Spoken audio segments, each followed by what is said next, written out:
lumipas ang 13 taon nang mamatay si Narcisa at Ignis.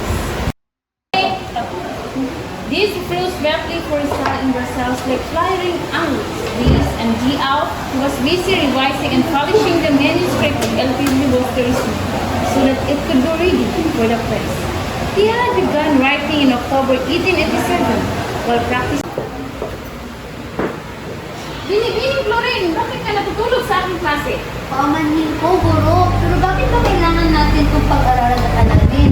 Aba, napakalagang malaman natin ang nobelang ito sapagkat kasinirasan nito ang mga suliranin ng ating nakaraan, lalo na ng mga panahon ng mga Kastila.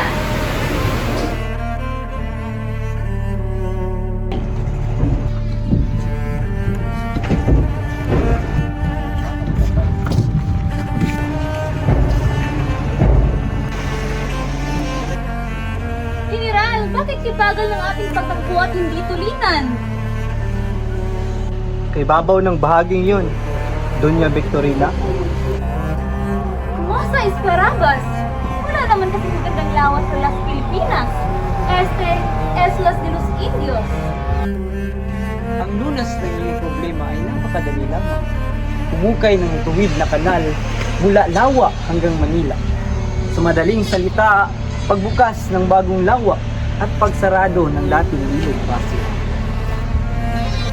Ngunit Ginoong Simon, maaring maraming salaping Pwes, sumira at gamitin ang mga taong nabilanggo. At kung hindi sapat, gamitin ang mga taong bayan sa pilitang paggawa. Ngunit maaari itong sanhi ng himagsikan.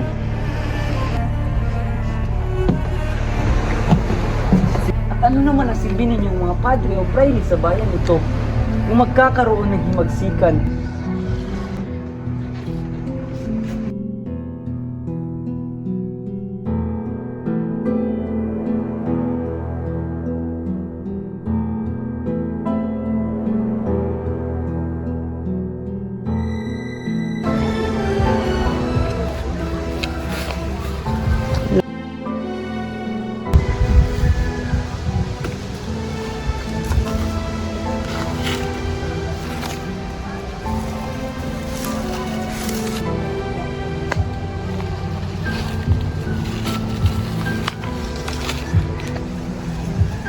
Senyor, maaari ko ba kayong tulungan?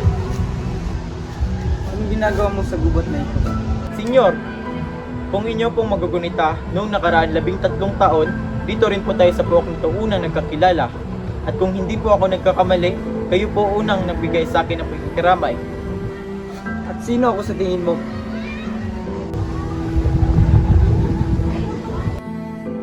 Isang taong ipinilagay kong isang dakila. Isang taong alam ng mga tao na matagal ng patay. Maliban sa akin, na ang kamatayan ay labis kong dinadamdam. Hindi mo ba naiisip yun? Maaari kang masawi sa aking mga kamay. Di ko po akalain na ikaw at si Senyor Simon ay isa lamang pala. Narinig ko kay Padre Florentino na ikaw daw ang tagapayo ni Kapitan General. Natuparin ang sa pilitang paggawa. Ano ba ang nangyari sa dati kong hinahangaan? Hindi na akong dati mo kilala. Ginamit ko ang aking isip upang kayo ay mas lalong maghirap at matutong maghimagsik. Ngunit Senyor, isang taon na lamang at ako isang ganap na profesional na doktor na. At tanging hiling lang namin ni Isagani, ang matalik kong kaibigan, ay matupad din ang pangarap ng ating kababayan. Katulad ng pagtataguyod at pagtuturo ng akademya sa wika ng Kastila. Ha! Nagbibiro yata kayo.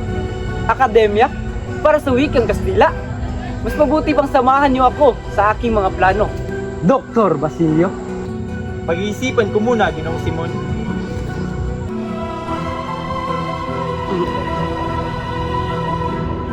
Huwag niyo po yung pahintulutan, Kapitan General.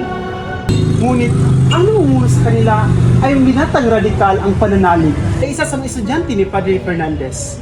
Sapagkat si Isagani ay isang mabuting estudyante naman. Sa tingin ko, kailangan natin pagbigyan ng mga estudyante. Ano sa tingin mo, Simeon? Alalahanin niyo po, General. Ang wika ay isang makapangyarihang sandata. Obra Estreñetes.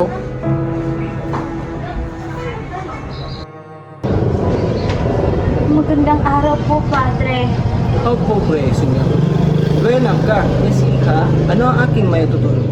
Nakakulong po ang aking novyo na si Basilio. Kailangan ko po siya pangawalan. Napagbintangan lamang po siya.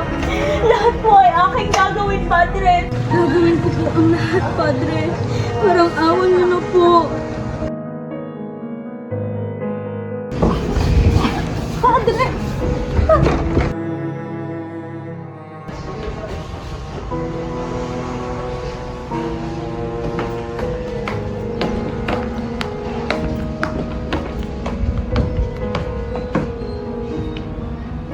Quiroga, kumusta? Senyor Simon, mahirap aking negosyo. Mahirap. Iniligtas kita sa maraming opisyal na hinihingi sa iyo ng pera. Pinautang ko sila upang hindi ka na nila maabala. Ngayon, ilapit mo sila sa akin.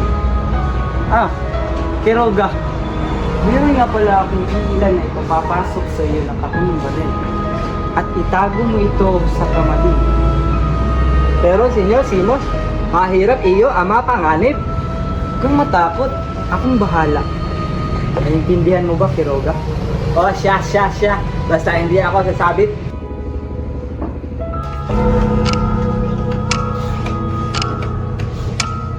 Pasensya ka na, Basilio.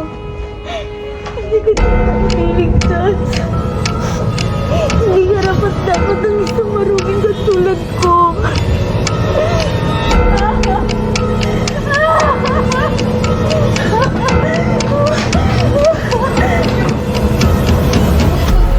Basilio, nais kong ikaw magtakas kay Maria Clara. Maria Clara? Paumanhin po, senyor. Pero huli na ang lahat. Nabalitaan kung nagpakamatay na si Maria Clara. Hindi maaari! Hindi maaari! Ililigtas ko pa siya.